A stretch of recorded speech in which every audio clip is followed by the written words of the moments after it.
We've been thinking about the Olympics a lot at Tradewinds Academy, and you can't think about the Olympic Games without thinking about ancient Greece. Over the last few weeks and months, I've been talking about the labours of Heracles and other Greek myths. So we get the Olympic Games from ancient Greece, we get myths and legends from ancient Greece, and we also get these Amphora jars from ancient Greece. These beautiful jars are artefacts. Some of them are incredibly old, but they're still in really good condition. They've been well preserved. These amphora jars would have been used thousands of years ago by people during ancient Greek times. Some of these will be almost 3,000 years old. A lot of them will be close to that, and all of them are over 2,000 years old. Aren't they beautiful? Look at the patterns on the handles and around the neck. Look at the patterns at the bottom. So much detail in all of these jars. Wealthy people would have had these in their homes to use at special occasions. I'll talk more about that later. These jars, if you look closely enough, tell us stories. They often tell stories of Greek myths. Look at this jar. Can you tell which myth it shows? There's a man. He looks very strong, bending down and tying a rope around a bull.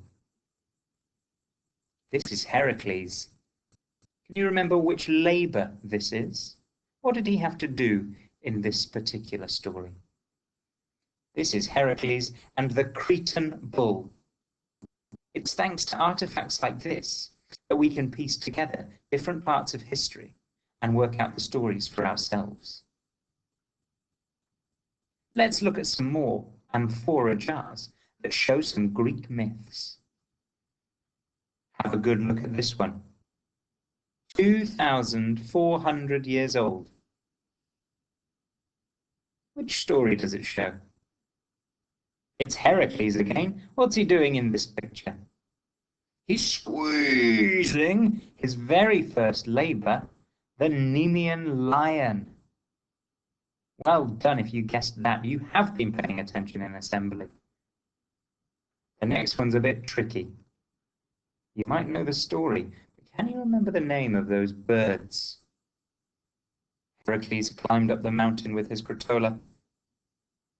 He made a really loud noise, and up flew the birds, and out came his arrows, the Stymphalian birds. This one here is not Heracles. It's still a beautiful amphora jar, and it still tells us a story, a Greek myth. Look closely.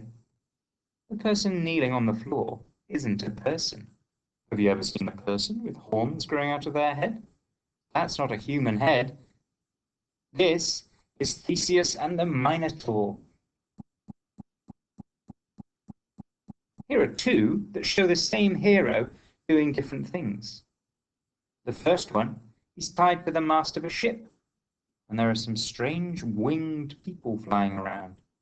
In the second one, he's tied himself to the underside of a ram, a sheep.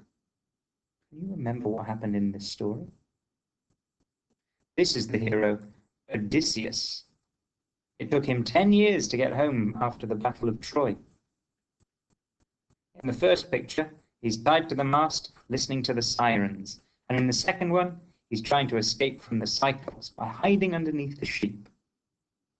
Let's look at all of those together. What do you notice about them? What do they have in common? What's the same? We've talked already about the beautiful patterns, always around the neck and around the bottom, sometimes even around the middle section too. How many handles do they have? Yes, they've all got 2 handles, every single one.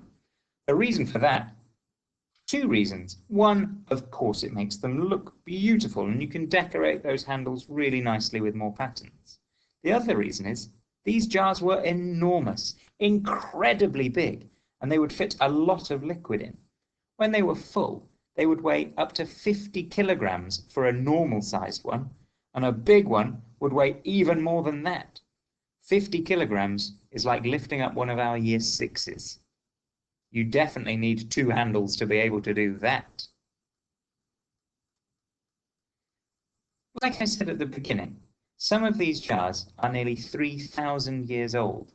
That means the stories that are painted on them are even older than that. How cool is that?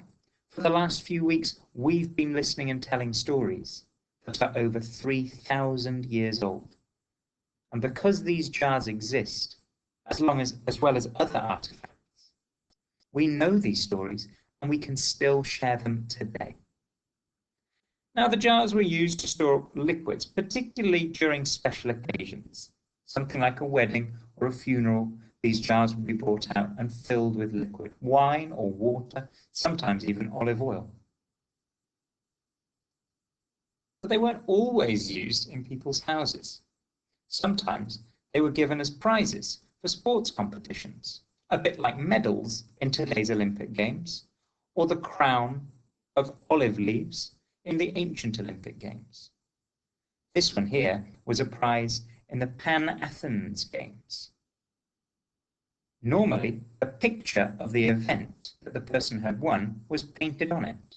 Have a look at this Amphora jar. What do you think this one was a prize for? This was a prize for a running race. The winner of the running race would take home this jar, and this jar would be filled with olive oil to take home. That would be a fantastic prize, especially for somebody who was quite poor, who had just joined in with the race and really tried their best. In the ancient Olympic Games, the first ever winner of a running race was a cook. So anybody could take part, unless, unfortunately, you were a woman. No women were allowed to take part in sporting events. It took a long time for that to change. Now, if you look at the athletes in this picture, you will notice something else. They're not wearing any clothes. That was true for a lot of ancient games, but people didn't wear clothes at all. My goodness me. I'm very glad that we have to wear clothes when we're doing our sports activities.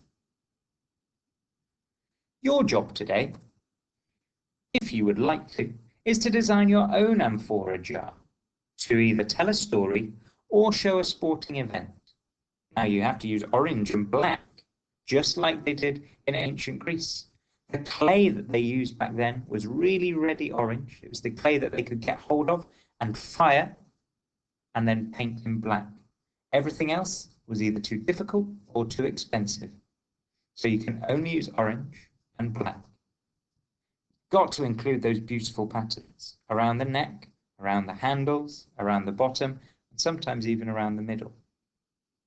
I'd love to see some amphora jar designs. You don't have to tell a famous Greek myth. You could tell any story or any sporting event on your jar. You could show a game of cricket or a game of tennis on your jar. What would you like to win as a prize for winning a game of cricket? You could draw a picture of your favorite story on your amphora jar. It doesn't have to be a Greek myth. I'd love to see those, so do send them in on Class Dojo if you decide to have a go. And if you think, actually, no, I don't want to draw my own, that's fine, because you've done some brilliant learning about amphora jars today that you can share with other people.